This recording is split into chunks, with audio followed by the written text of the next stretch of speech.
అందరికీ నమస్కారం అండి. అండ్ నేను శిరీష. ఈ మూవీలో మన్మయి మూవీలో నేను వైషుకి మదర్గా చేశాను అండ్ సిజ్జు గారి కాంబినేషన్. అండ్ నా ఫస్ట్ మూవీ వచ్చేసి మనసంతా నువ్వే. ఐ థింక్ మీ అందరికీ తెలుసు అనుకుంటాను అది. And that was super duper hit. అది మాతోనే స్టార్ట్ అయింది. And this is also my reentry. అంటే after my marriage and kids this is my reentry movie, అంటే comeback first movie. So Ramakrishna గారిని పూర్తిగా నమ్మి ఇది కూడా మాతోనే స్టార్ట్ అయింది. నాకు సెంటిమెంట్గా మన్మయి. అండ్ కింద క్యాప్షన్ కూడా చాలా క్యాచీగా ఉంది, మై ఈజ్ మైన్ అని.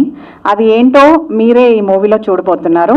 అండ్ రామకృష్ణ గారు నన్ను నమ్మి నాకు ఇంత మంచి క్యారెక్టర్ ఇచ్చినందుకు చాలా చాలా థ్యాంక్స్ అండి. అండ్ అలాగే డిఓపి రాజు గారు and producer Hari garu, thanks a lot for giving me this opportunity. And I wish all the Manmayi team very very good luck and all the best ahead. And especially మా hero and heroine, they have really worked very hard frankly speaking. And even director garu కూడా ఎక్కడ compromise అవ్వలేదండి. Actually ఈ shot బాగాలేదు, ఇంకొకటి చేద్దాం, latest try for one more. So అలాగా we have really worked out on good scenes to come out. And all the very best to both Santosh and Vaishnavi also. And thank you so much for me being here. Hope ఈ సినిమాని మీరు అందరూ ఆదరించి పెద్ద hit చేస్తారని మనస్ఫూర్తిగా కోరుకుంటున్నాను. And ఇంకొక చిన్న విషయం ఏంటంటే, మనసంతా నువ్వే నా ఫస్ట్ మూవీలో సిజ్జు గారు ఉన్నారు.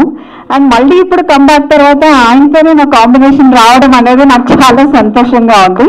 And thank you so much for everything.